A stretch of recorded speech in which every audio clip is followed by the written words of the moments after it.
My weight was obviously up.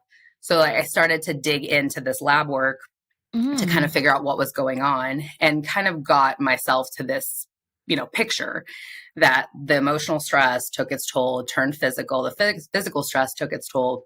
And it was the closest to, it was like one of the lowest points. It was the closest to depressed I felt like I've ever been. I was obviously never, medicated or diagnosed. So I want to be mindful of the terms I use. But for me, it was just a really dark place. And I realized that I was just sitting in it. I thought, oh, I'm working through it. I'm processing some things. I'm going through some stuff.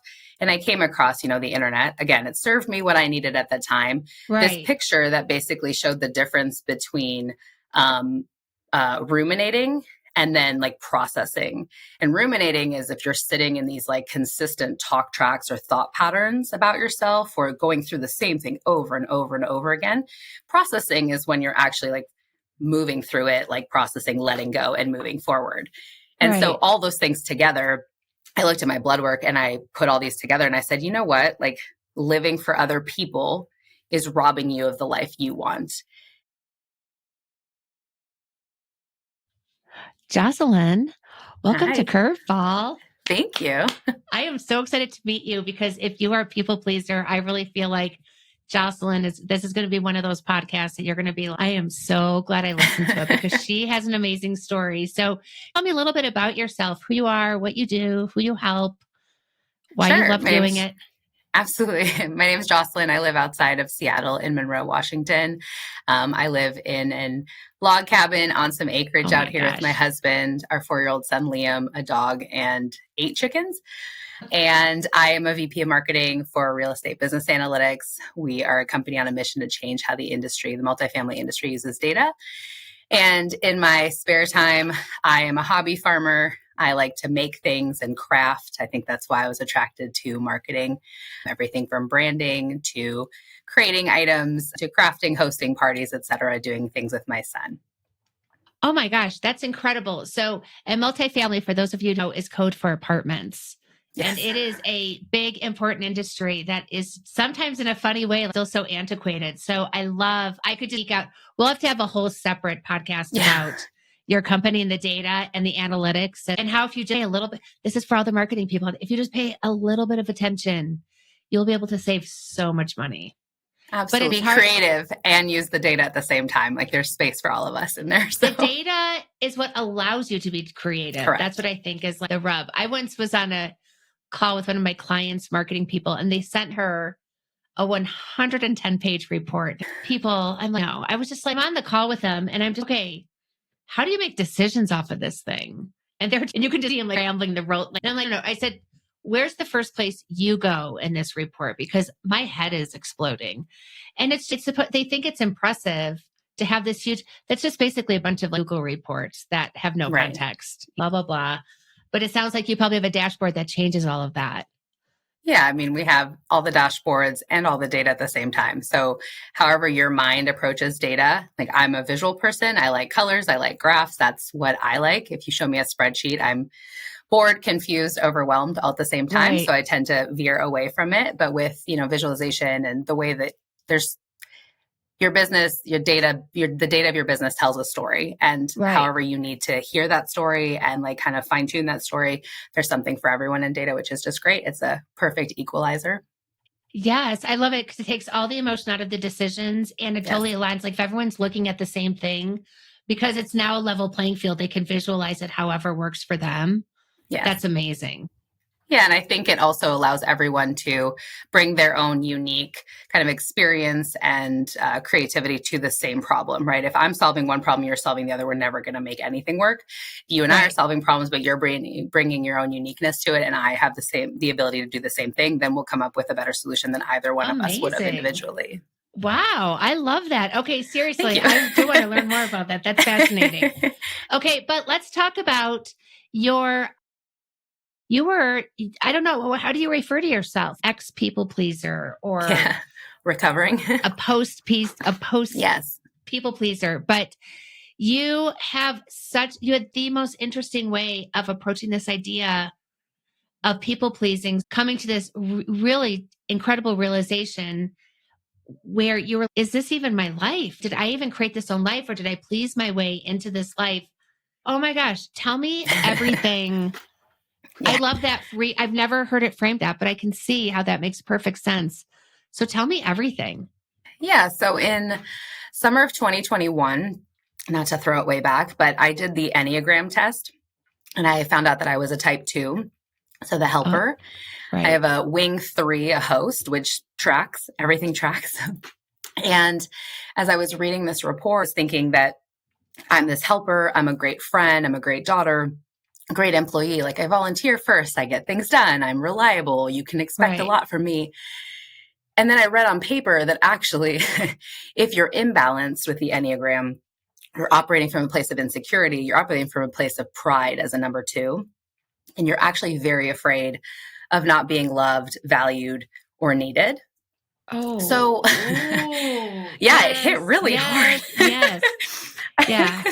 I was in my old office and I just remember sitting there like, oh God, here I was thinking, I'm a great friend. I'm awesome. I'm awesome. Well, which is also a truth, which is also a true part of the story too.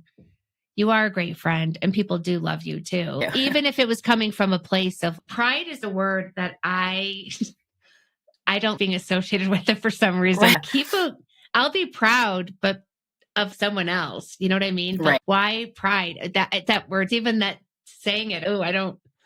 Okay. So keep on going. Well, and they give an example where, you do things for others. And then you move into like overcompensating. And then you're doing so much for other people that finally you hit this ceiling.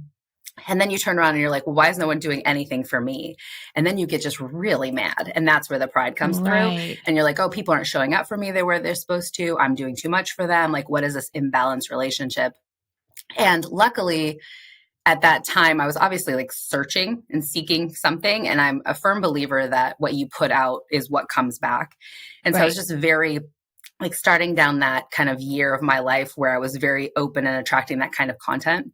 And so I was able to read on paper these pretty harsh things and take it in and go, okay, well, now what do we do with this information? And that was kind of the undercurrent of everything that happened for the remainder of 2021 and then 2022.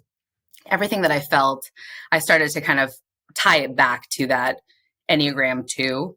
Whether it's the Enneagram or the disc or anything else, I think anything that kind of gives you this truth about you, but also shows you kind of a blueprint of, if you tweak a couple things, kind of like data, like this is where we can get on the balance side of things. And this is where you can get to that like really positive kind of personality again.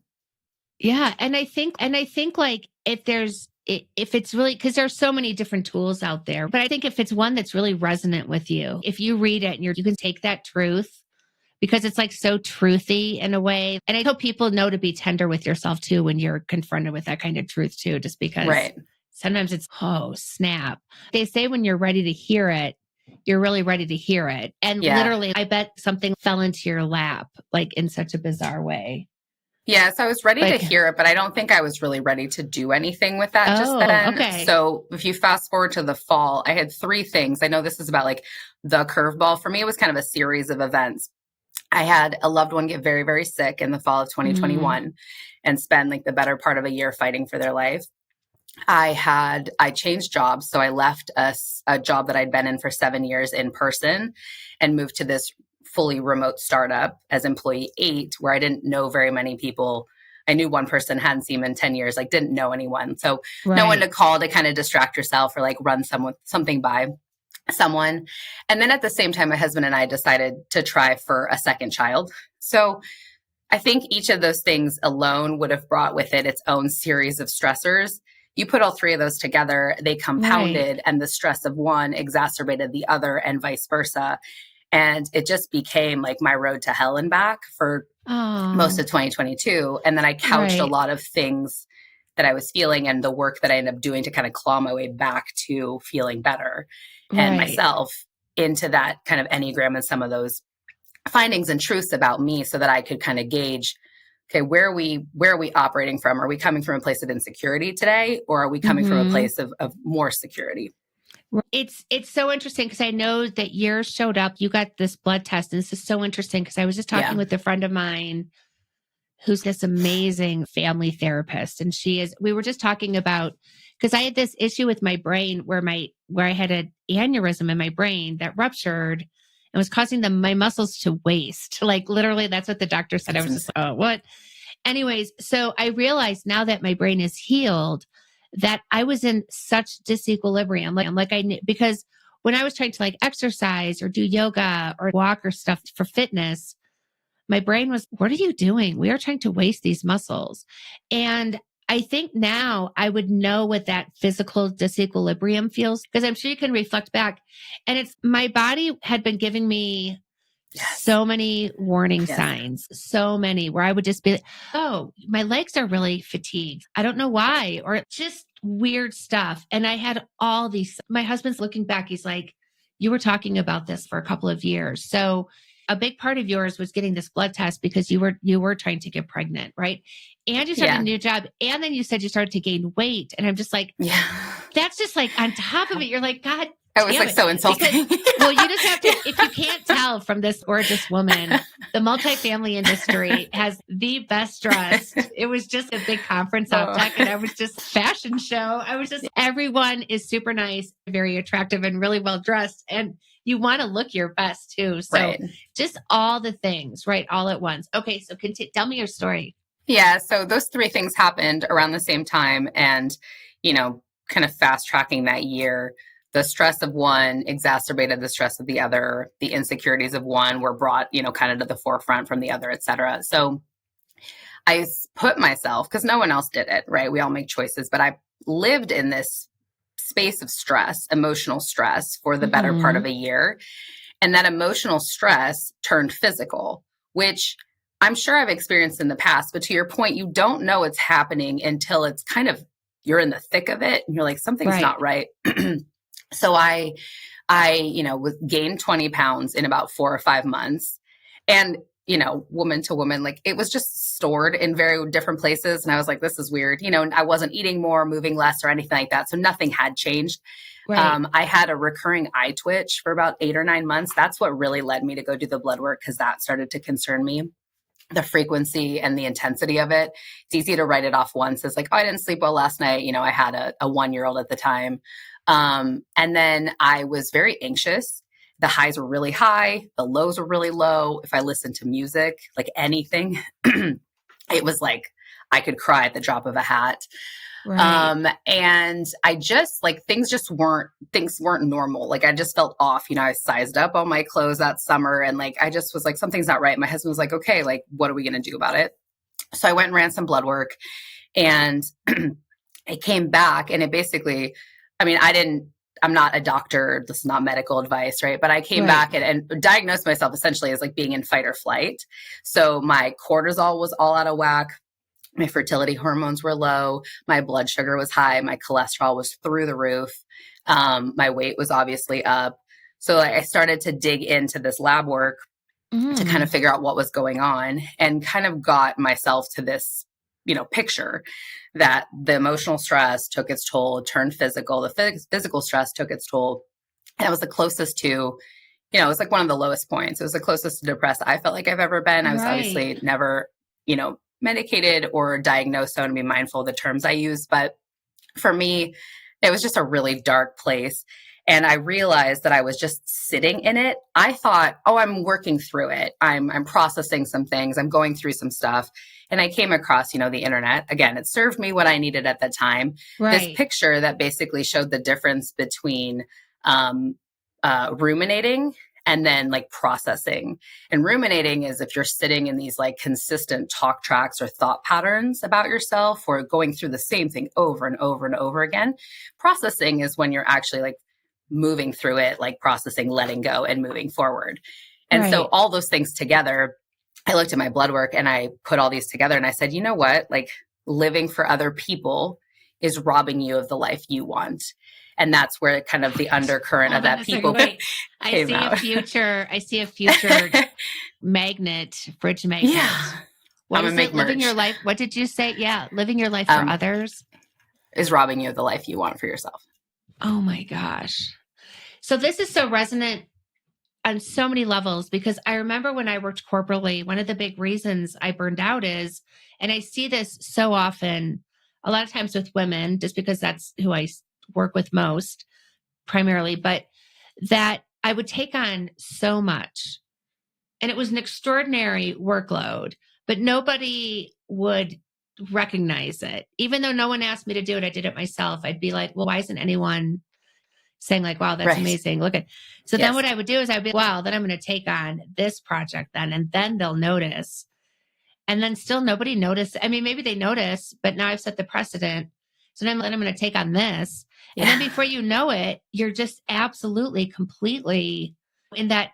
I hated it when there was no respite. Like I always felt like if I was with my family, I was letting work down. If I was at work, I for sure was letting my family down, you know, and I was always in that constant state of, and then just being a mom generally too, like how it's, even now my kids call, I'm like, I got to go. I got to take my kids. They're in their 20s. They're adults. But how do you recognize it that it's not just being a good mom? How do you recognize you've gone over the point that you're now in people pleasing territory? Yeah. I mean, I think, like you said, you know, your body is going to tell you what you need. There's a book, The Body Keeps Score. I think it's called. It's on my nightstand. I'm afraid to read it. I'm not going to lie. I need to read it. You have not read it? No, it's sitting right there staring at me. This is your sign. I'm serious. It is. I don't know why. I don't know. I thought it was going to be completely different. It is absolutely so fascinating. And I think if anyone's going to read it, I think it's chapter either 11 or chapter 15 on EDMR. If you only read one chapter in that book, you should read that, because his story is amazing, just because he was the person who legitimized or got the PTSD as an official, like whatever in the DCM, whatever those medical books are. So he was, and then he was just, when he went into private practice, because he worked with a bunch of veterans, he went into private practice and he's, God, why are these women, these housewives, they have the same PTSD? Then he found, and he's, oh, wait, everyone has trauma. And then how it's absolutely incredible. It is one of the best books. Why do you think what makes you nervous to read it? Is it just not calling to you? Because it's just not. No, it is. I've had a few different books called to me kind of over the years, but this one I picked up just because I know it to be true. It's also very fine print. It's very long. So I think it's one of those things I want to commit to it, you know. I listened to it on audio. That's a good point. I looked at it and I was just, I would have to have two magnifying glasses in front of these old lady eyes. That is so interesting. Yeah. But I mean, you're right. I think that your body is telling you when something isn't right. And I think my body was telling me for a while that things weren't right. And I think for me, it was, you know, I knew it was time for me to leave my job before I did leave my job. Right. So I think that was that, you know, it was 2021. We were coming out of the pandemic. I had a 1-year-old, a number of changes for me had been happening too. And as a also high achiever, like I tend to formally define my worth and value through my job.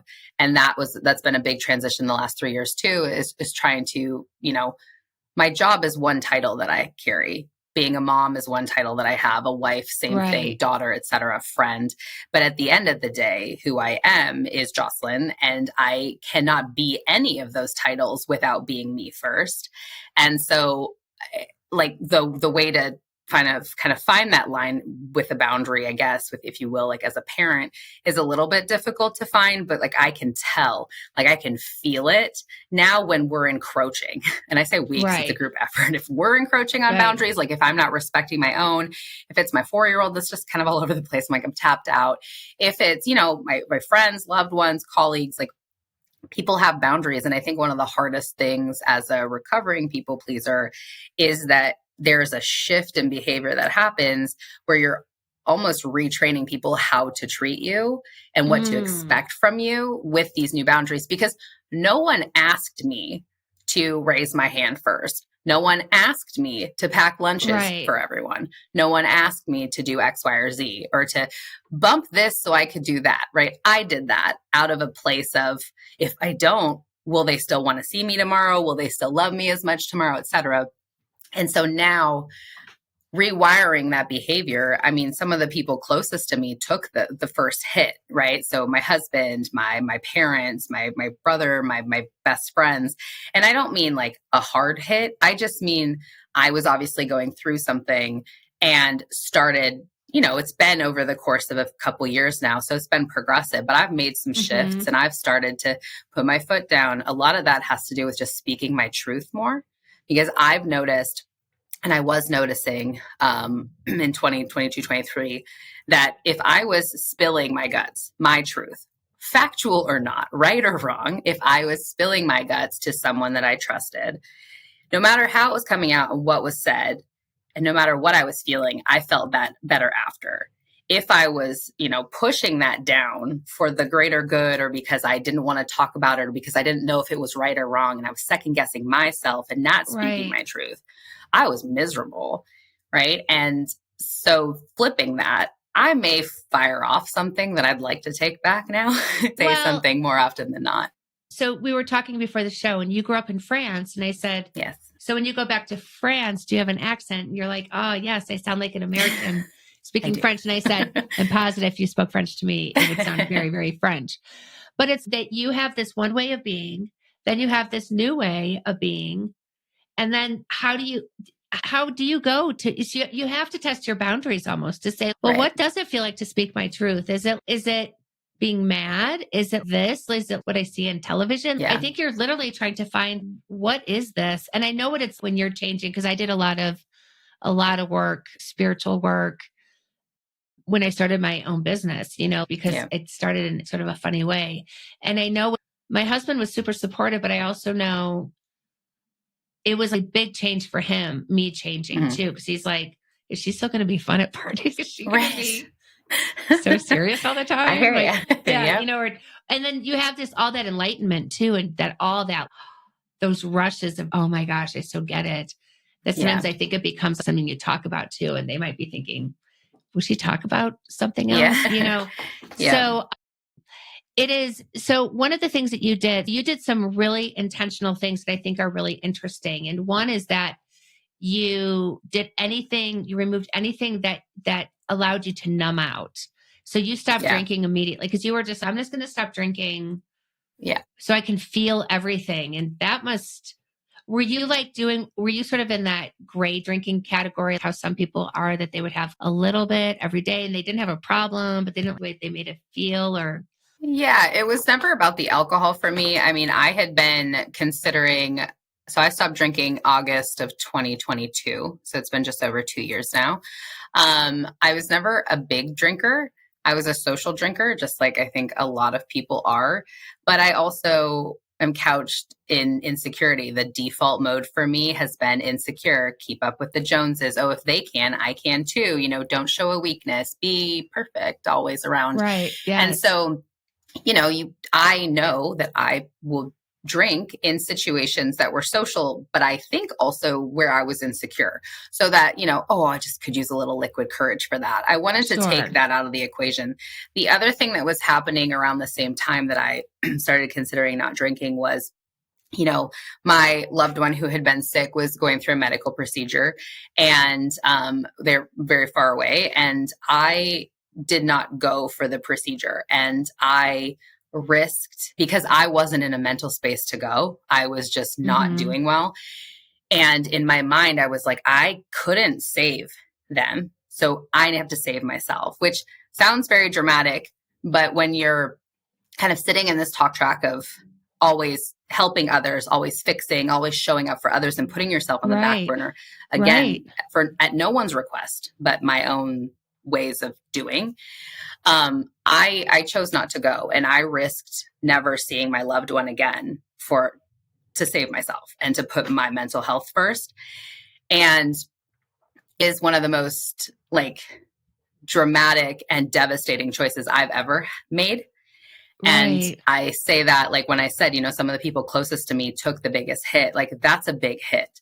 That was a really bad time to pick yourself first. Yes. Oh my gosh. But yeah, that was not an easy decision. And so that sat with me very, very hard in early summer of 21. well, we can stop with dates, but 2022. And I had my 2-year-old, he was 2 at the time. And I looked at him and I thought, my God, like, I never want him to have to make that choice. And I was like, what can I do? And I was like, you know what? You can be as secure as you possibly can so that you can be as healthy as you can. So you can show up as best, right? I mean, here's some people pleaser coming through anyway. So you can be best for everybody else. But it stemmed from in me rather than what others needed. And that was just the biggest why for me. I was like, we're done. We're done being insecure. And so that day I decided, like, we're going to be confident. And some days I'm confident and some days it's a work in progress and some days are messy as hell and I don't want to do anything. And it's the worst. Yeah. Right. But that's the work and that's what it is. And I just made that choice looking at him. And then with that, I thought, well, what's the quickest way to rattle my mental confidence and my confidence? And it's alcohol, because it shifts your chemistry. It shifts a lot of things. It makes you, it's the worst. Yeah. It heightens things, it numbs things, whatever. And, I'd said that I didn't listen to music for a while because I was going through so much emotional stress. I was consuming podcasts. A lot of the podcasts I was consuming was around alcohol, the impact on your body, your brain, kind of biohacking, and then like all the hormonal things that were happening with me, the weight gain, the cortisol, everything, fight or flight, all of that. I was trying to understand the impact of stress and other chemicals on the body. And once you learn certain things, it's really hard to unlearn them. And this is not a soapbox. I'm the only one in my friend circle that doesn't drink. But it just was a decision that I made. I was like, you know what? I was going into this OPTEC conference, but 2 years ago. Right. And there were 75 days. I was like, I'm not going to drink until the conference. Like, it was my first time meeting people in person. It was our first, startup kiosk efforts. And I know that some of what makes me me is the person I am, the energy I bring to a room. And that was a big expense for us. And it was also like a big display for us and kind of like our big, like, hey, we're here, we're a startup, pay attention to us. And I didn't want there to be a single question from anyone else that I was just meeting or myself, whether I had shown up in my best capacity. And so I was like, I'm not going to drink. I don't want anything to mess with it. And then you get through OPTEC and you're at 85 days. You're like, let's go for 90, let's go for 100. At 100, I didn't look back because there's mocktails and alternatives. And it was never about the alcohol for me. It was about the fact that I wanted to prove to myself I did not need a drink to be enough, to be fun, to be more me, to be more this. Like, I could just be myself in all my situations. That is absolutely incredible.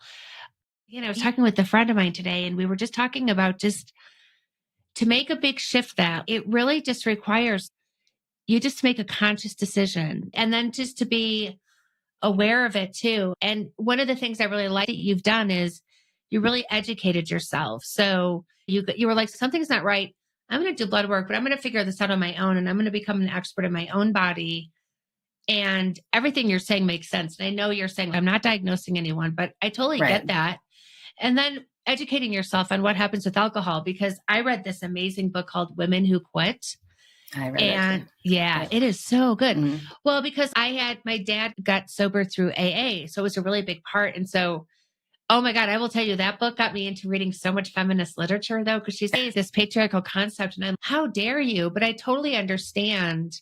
Just one of the things I liked about that book is she said, this is how alcohol metabolizes in a regular body, in a depressed mind, in an anxious mind. And I can see. Yeah. I don't drink that. And I'm like, why do I even do it? Because I do it so seldom too. So it's, and I am fun in all states. Yeah, exactly. Totally. Yes. Yeah.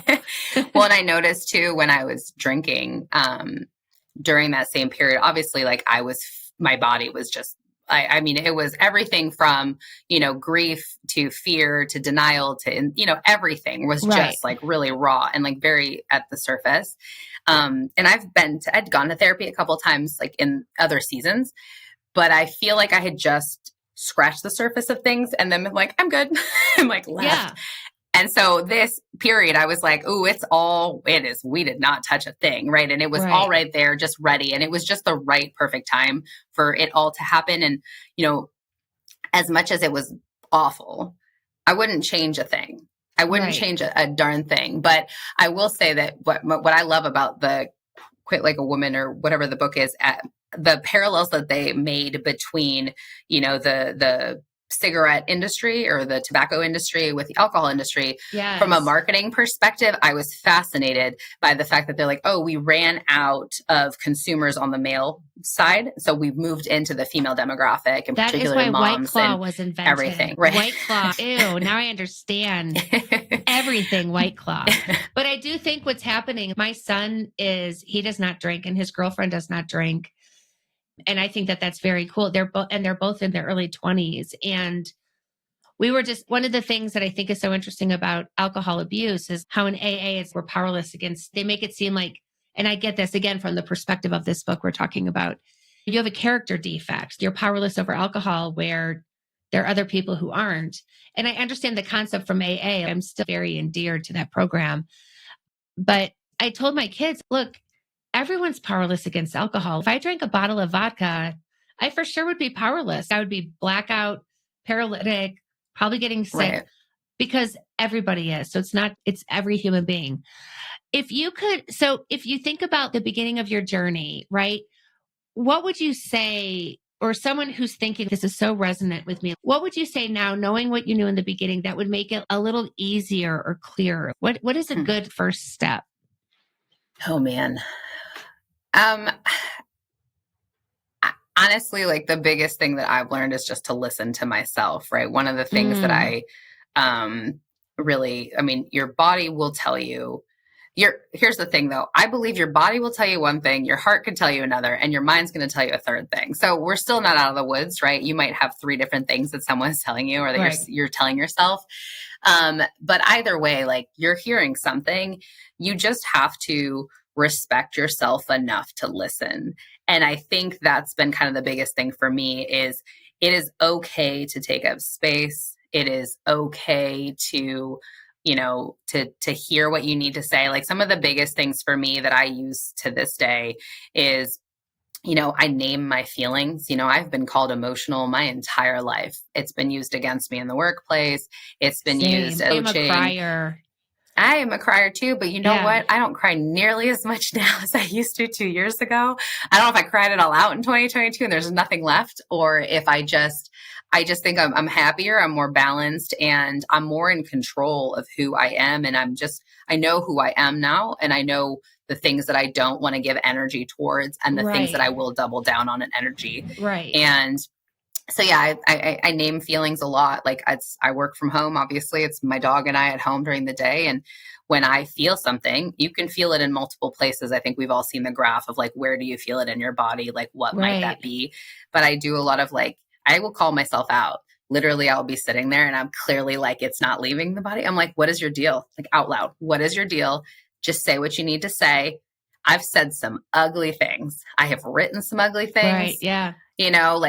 But you get it out and then you can get some distance from it. You realize you're not it. And then you take what you need from it. You leave the rest and you move on, or you tap some help in, right? Like I got back into therapy summer of 2023. There were a lot of things that I had, I did a lot of bulk of the work myself. And I feel like I really needed to go through every step of that before I could talk to someone else. But there were things that I was projecting in my marriage. There were some things that I had deeply internal. Yeah. But you get it out and then you can get some distance from it. You realize you're not it. And then you take what you need from it. You leave the rest and you move on, or you tap some help in, right? Like I got back into therapy summer of 2023. There were a lot of things that I had, I did a lot of bulk of the work myself. And I feel like I really needed to go through every step of that before I could talk to someone else. But there were things that I was projecting in my marriage. There were some things that I had deeply internalized through the work that I wanted to talk through. And I tapped some help in, and I just found a stranger and I was like, here's where we're at. Where do we go from here?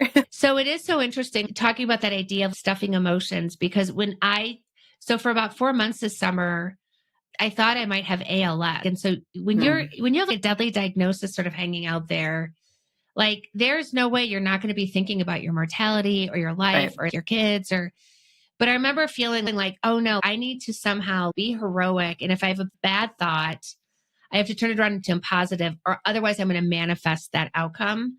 And I remember just being in my garden this summer, and I was crying. I was really sad. And I decided, I was like, I did exactly what you did. I said, what am I feeling? Because I'm supposed to, this is such a pure emotion, the kind where you just have like tears pouring out of your eyes. I was like, this is such a real and genuine feeling I'm having right now. Why wouldn't I? Just because it's sadness, like it was so intense. Why wouldn't I want to feel it? So I did the same thing that I just said, what am I feeling? And then I'm feeling sad. And what am I sad about? And I was sad about not seeing my kids or something, like if I had that diagnosis. I would validate it because that's a legitimately sad thing to be sad about, you know?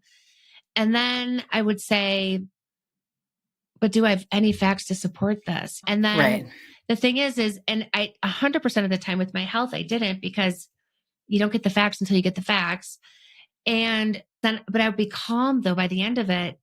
And because then I would be, okay, so then that's just speculation, and speculation is a story.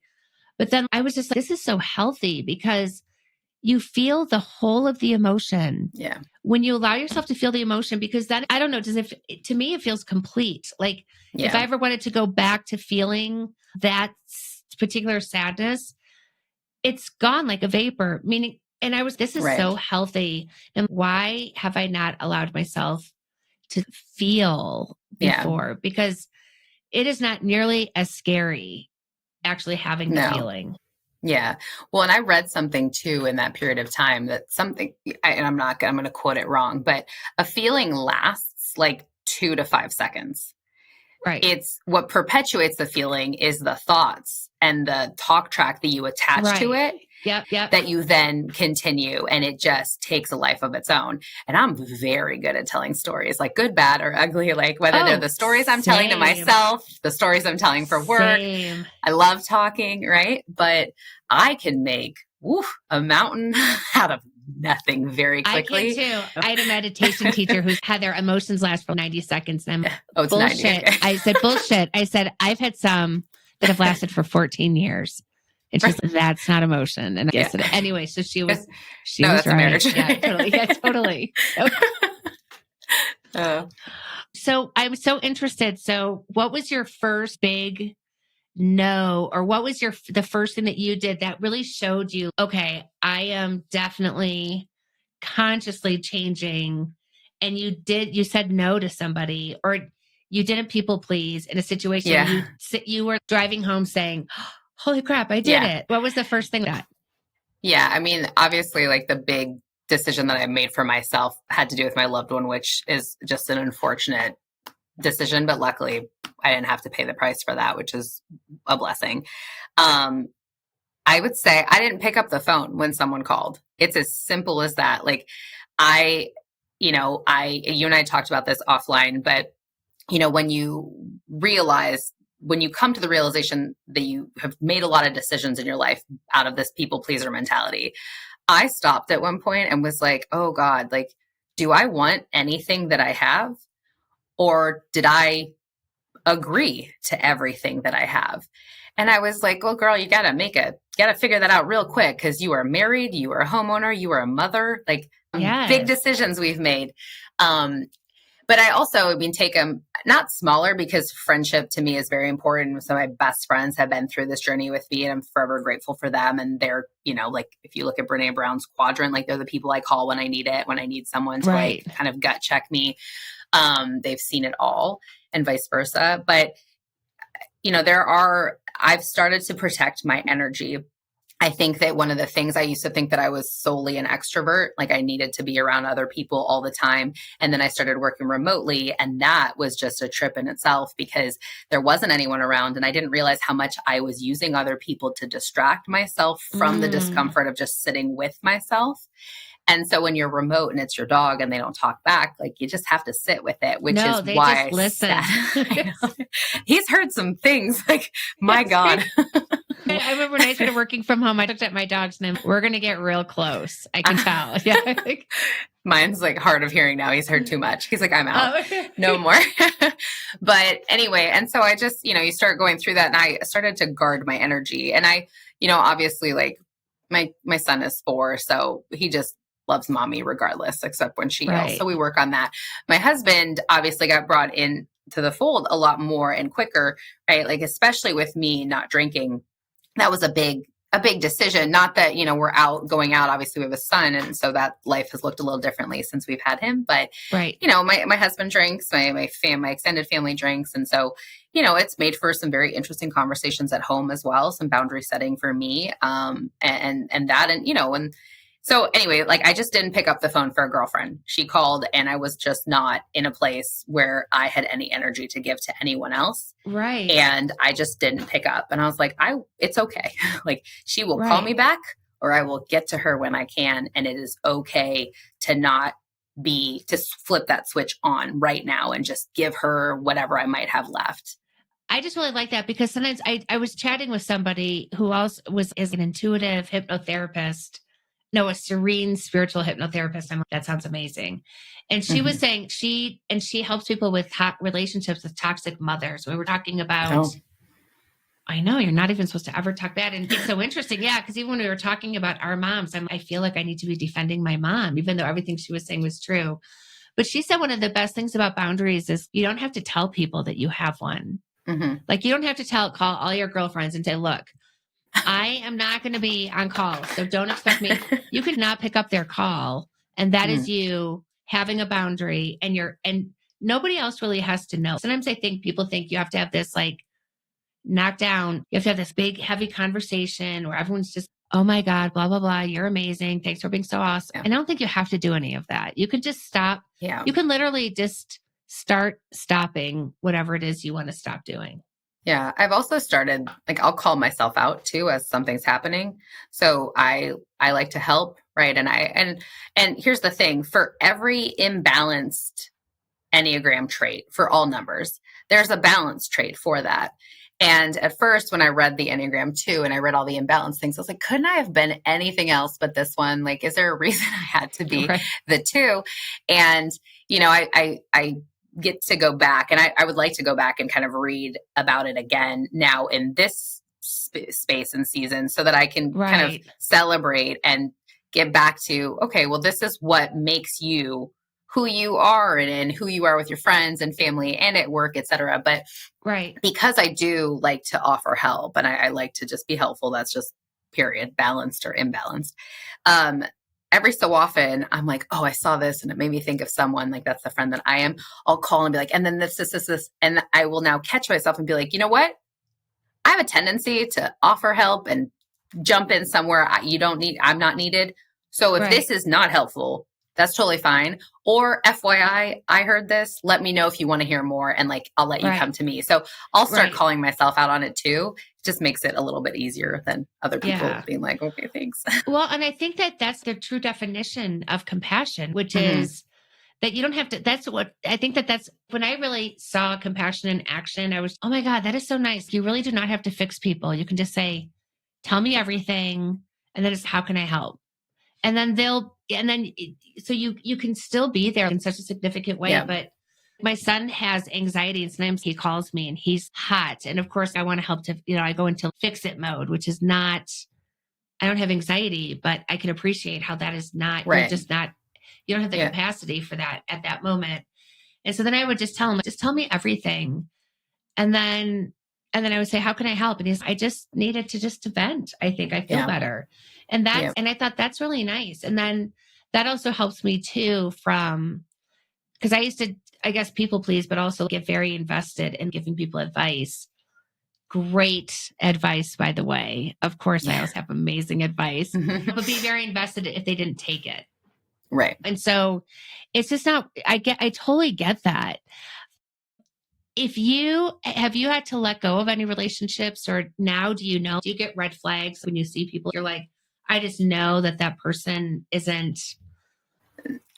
I think that my inner circle has gotten tighter over the years. Like I used to try to be a friend to everyone. I was also that person who was like, had multiple friend groups at school. And then I would always try to get the friend groups to be friends. And they're like, look, we just like don't get along with you. We're the smokers and those are the preppies. We do not. Well, especially in France, we're definitely smokers at the time. But no, none of my friends, well, some maybe, but, and so I think now, like over the years, it's just gotten tighter. I've also stopped oversharing as much. Right. Like, I mean, this obviously, like I just met you and obviously this is going out to people too. So this is probably the more vulnerable share with people that I don't know. But yeah, I've started to keep things a little tighter to the vest. I use my husband more as like a team, like a teammate more so than I maybe used to, just because I was always kind of like with a lot of different people. But I don't think I've cut anyone out necessarily. I think just naturally I have not held on so tight. Like it was a failure of me, or it meant something bad about me if friendship ran its course, or if, we kind of started to fall out of touch. I used to like white knuckle it, like, no, we can't, no one left behind. Like we are all going to be friends forever. And now I'm kind of like, you know what? I'm here. If they need me, they know how to reach me. And if I'm in a space where I can, like, I will pick up, I will meet them, whatever. So I don't think I've cut anyone out. It's just been naturally like letting go and going with the flow of what's been going on. I love that. You decided to face it really head on. Even when you talk to yourself, you're like, okay, come on, let's get it out. So you have this sort of firm, but sort of, it's almost like you're a coach to yourself in a way. Yeah. You have sort of this firm, I don't know if that's even the right word, but you have this pep talk kind of way to talk to yourself that I like it, because it's not, but you get to the same spiritual end, which is being in peace, being comfortable with yourself, being able to create opportunities to be in flow and not live in this total fight or flight. Yeah. But I really like the way you talked. I really like the way you talk to yourself, because you're just like, all right, like you just say, okay, this is what we're going to do. Then we did a game plan, and you're very intentional. Again, going back to that idea of making conscious decisions. But I really love that. This is, I'm so excited to not pick up the phone for There you go.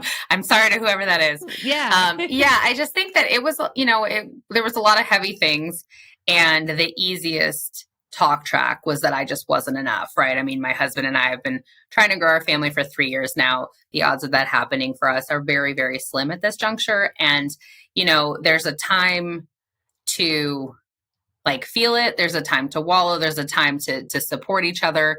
But then at the end of the day, like, because we are blessed with our son, because I have a wonderful life, I mean, I'm very lucky. It was just, for me, I was like, I just can't give more time to others, or to the thoughts of others and the potential, like what someone else might think, because no one's actually thinking that. Like no one's worried about me as much as I'm worried about me. So we might as well worry about ourselves in the right way and lean forward for growth rather than like totally undermining ourselves. So oh my God. It was a choice. It's not all we're doing. But it's also, I know you didn't feel like life or death, but you felt like I think you do get to this place. I am on this road.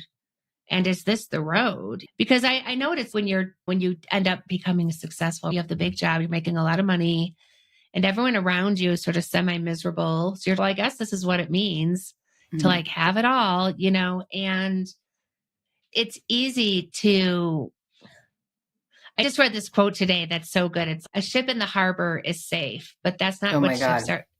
That's not what ships are made for. I have that fortune in my wallet. It has been in my wallet. God. I don't know how long it's been there. I don't know how it got there, but it's there. Maybe it just like manifested itself there. I got goosebumps. Yeah. That is such a random quote. Yeah, but it's true. A ship in the harbor is safe, but that's not what ships were built for. Yeah. And I'm like, that is incredible. And that's really, seriously, that really encompasses, I think. Yeah. You're feeling it all. You're feeling all the feels. Well, and the quote that I came across too was, they said like, oh, you'll die for your children, but would you live for them? And that, in the moment that I looked at my son and was like, I wish I like to give them credit. It wasn't me. It might be one of those trending Instagram, reel audios or something, but it's a totally different way of looking at it, because I'm not living for my son. I'm living for me, therefore for my son anyway. So that was just kind of been the whole mental shift over the last couple of years. But it's amazing. I'm reading this book right now that I got by accident because I thought it was a book about persuasive copywriting. It's called Magic Words. And then the second I start listening to it, this has nothing to do with copywriting, but it was one of those things that I thought was like divine. How you said, I got the Enneagram book and it was right at the right time. And I thought, well, because I listen to a lot of books like that on audio. And so it's only a 2-hour listen. If I listen at 2x speed, it's only 1 hour. Yeah. And so, but it's one of those things that I just have been reframing things. Just even reframing my upbringing, how I used to describe it. And I have 2 completely different stories. Both are completely 100% true. One is just built around facts and a lot of the downers. And the other one is who I became because of that, and one of the things that she says in this book is you're not just making up a story, you're onto something when it just feels good. Yeah. And my new story just feels so amazing. And I just love it to the point that I don't ever even want to go back to the old story ever again. I don't think I'll ever talk about my upbringing in the same way because that disequilibrium, it never really felt right. I know when I started talking about it, I'd be like, I shouldn't be talking about this. But now I have a different way of framing it because of just that accidental book. So your books and your material will find you. Like, I do believe that. Yeah. Right. There's this book called Be Here Now that is so bizarre and weird. And I was in a bookstore and it literally fell off the shelf. I don't even know how it got into my hands. And it was $15.15. And what is this weird book? I got to get it. Oh my God. It was just absolutely mind-blowing, life-changing. Same things. Go with that flow because I think we both said we had lots of warning signs. Our bodies were telling us things way before we really knew what was going on too. So we are wise. Jocelyn, this has been so unbelievably fun and also motivating. So thank you so much for being on Curveball. Thank you for having me. How can people are like, wow, she's super cool. Like, I know you're not an entrepreneur, but how can people get in touch with you on LinkedIn? Yeah. On LinkedIn? I'm on LinkedIn, Jocelyn Quall, or I'm also, on Instagram. That's the more personal side of things. So awesome. Yeah. Alrighty. Well, thank you so much. Thank you. I appreciate it. It was nice meeting you.